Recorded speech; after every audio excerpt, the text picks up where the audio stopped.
binayaran. At tatlo daw kami, yung dalawa binayaran, yung Anong isa ginawa? binayaran full Ano talaga. Mhm. Yung Tapos, kalahati, Teka lang. Ano yun? video, recorder. Bakit We have a kailangan proof. i-record mo We ito? have a proof. This Na is part ano? of my job. Okay? I don't want any mess. I don't want any mess. Whenever you say something, just say it and I need to record it. So we, lang mabago ko ano okay? Hindi mababago yung statement natin. para hindi gumagawa ng Bakit ba kayo? Anong kwento pa? Anong bago? Anong ano? Alam nila lahat. sabi niya kasi Hindi ko alam to kasi palagi akong wala dito, but they were the one who keep on telling me regarding her problem here. I said, as long as walang mess na ginagawa, you are here, you're allowed to stay here for 30 days. And if you extend, then that's up to you if you extend. As long as wala na agrebyado. But she keep on telling us, okay, this is it. She is even crying. And then I heard her the other morning, she was keep on crying, and then she was talking to her husband or boyfriend, whatever, because I can understand different dialects, okay? So I understand everything, and I knew that she has this problem, at ayaw niya yung ginagawa niya. And then she was keep on pressing that she wanted to get home.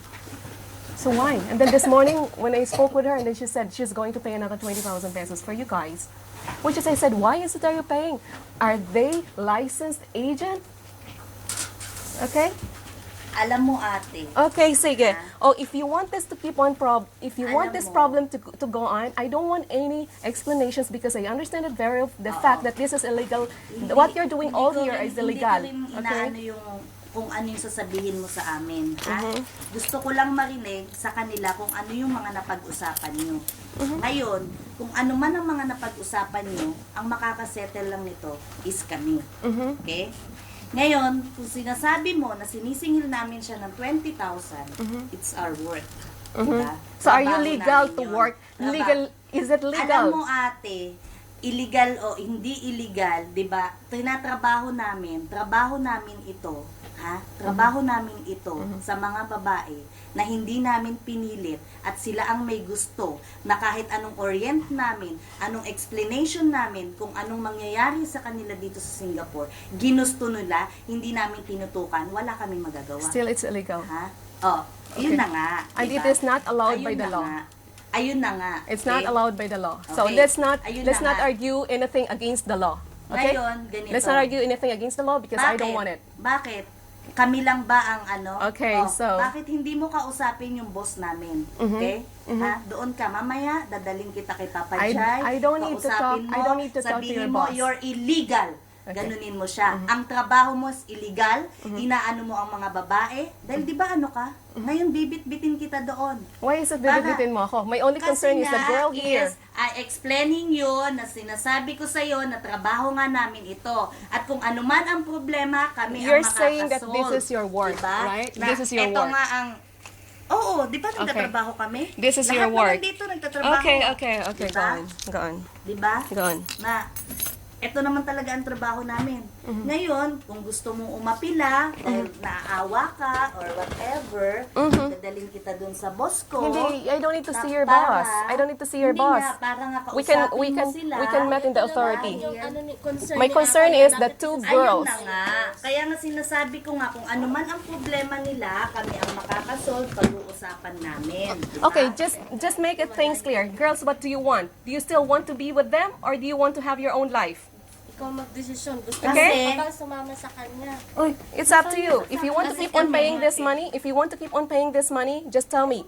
If you have the guts of paying this money to Sige, these kung gusto people, mo talaga siyang iligtas, ibili mo siyang ticket, pauwin mo siyang Pilipinas, bayaran yung bahay niya dito, bayaran mo. okay? Ba't ka nagmamagaling? Sobra kang magaling nga. Okay, I can Parang pay gusto mo her iligtas if you lahat want. ng Pilipinas dito sa Oo, Singapore. Gusto mo sige, iligtas? ganun na lang. Tsaka Iligtas yung mo silang ticket lahat na dito lang sa na Pino, yung mga utang binigay dyan sa kabila, namin. iligtas mo. Okay. Binigay Maipal namin, ka eh. Ikaw rin ha? ang isang babae Yung dito. binigay namin, isettle mo lahat, ipasa Ba't ka namin ba siya sa'yo. nakikialam dito? Nakikialam Ipasa ka nila- kasi. Hindi, Alam mo naman okay, dito, tinirahan Wendy. mo lahat dito mga illegal, di ba? Ba't ka tumira dito? Eh, di tumira ka dun sa illegal na bahay na walang This house is not illegal house. Anyone can stay sabi ko here. yung nakatira dito mga illegal. Sabi ko. So? Kung gusto mong tumira sa mga kasama mo puro legal, edi lumipat ka. Kaya Ba't ka nga nakikisama sabi ko dito? nga, Why is it sinasabi mo akong lumipat ka? Bab, I am legal here. My stay here is legal, Kami and dito, this mga apartment illegal is nga. illegal. It's a legal apartment. Pag ano kay ate kasi Okay? Ayan, Ang naawa ingay lang nyo. siya sa Naawa lang ako sa naririnig ko. Ano ba kasi, dito wala sila sinasabi Kaya sa akin. Ano sinasabi Wala nila ka sa akin? Traidor ka daw bilang kaibigan. Sino Binenta nagsabi daw niya? kayo ninyo. All these girls have heard everything. O ba't So- di mo sabihin sa akin yan? Ha? Ba't di mo sabihin? Huwag mong sampalin, huwag mong sampalin. Huwag mong sampalin, ga. Huwag mong sampalin, ha? Huwag mong sampalin. Sobra-sobra. Wala nga kayo sinasabi sa akin eh. Tapos dito kayo Alam nagsasabi. nyo, teka nga. Ano ba? Huwag mong sampalin yung isang tao. Alam nyo, ha? Concern Mga lang girls, kami. Concern lang kami. Okay? Laki ng binang. Concern lang ako sa Pilipina. Hindi ako nakikialam sa trabaho ninyo kung walang naagrabyado. Okay, ganito, ha? May nagrabyado kayong tao, kaya dapat pakialaman. Okay? Okay lang naman mga Kung hindi namin narinig, ano kaya pang dinig namin nun? Teka lang, ha? Okay. Hindi lang akong isang naging concern sa kanya. Sila ang nagsabi sa akin. Magkano ba kayo, mga babae? First timer, magkano ba talaga ang utang sa Singapore? freelancer lang. Hindi nga. Sa mga first timer ba na utang ba? ang utang namin. Ikaw ga, nung first time Pagkakaalam nyo, magkano ba? 850. Oh, 850 ikaw. First time. Ikaw. Ganun din, freelance kami, 750. Sino? Sino yung iba pa? Nung una akong utang, 750 din. Kasi, yung ticket namin,